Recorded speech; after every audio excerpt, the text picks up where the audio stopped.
from here, I'm recording, I'm sorry. what we need to do is, because this is the data that we're going to use to run our analysis, but we can't have zeros be here. So we need to only have numbers that aren't zeros. So we're going to select all this. We're going to copy this. We're going to make a new sheet, so we're only working with that table. We are not working with anything else. So then we'll paste that.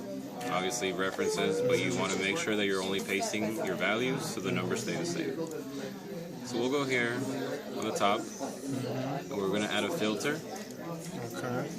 So filter is going to let us move this data around so we can edit it, and we're going to go largest to smallest. 0. Find and replace. Find and replace. Control F gives you the option right next to it to replace it. Well, actually, I think that. So then we'll go down to where your zeros start, and we're going to get rid of, because all these zeros we don't need to run our analysis. So we're going to get rid of all of them. So highlight all your zeros, and you're going to delete those. Okay. So now we're going to do the same thing for our other column. We want all these zeros gone. So we're going to highlight all these zeros, all these zeros, all these zeros. Okay. Let's see here. Then why don't we want zeros? So then see, oh, we're missing some, so let's make sure. So let's go back up here. Again, we can do largest to smallest. So now 10, 10, 9. Again, our zeros start here.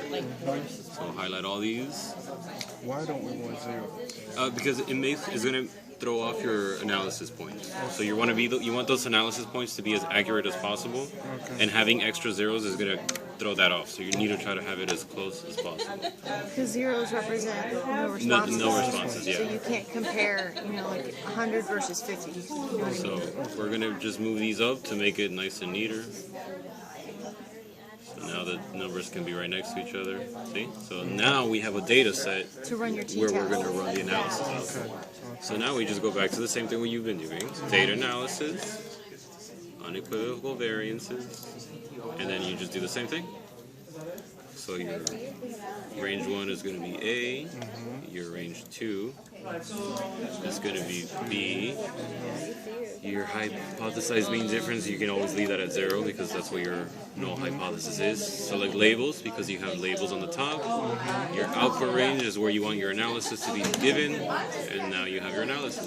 There you go. Thank you.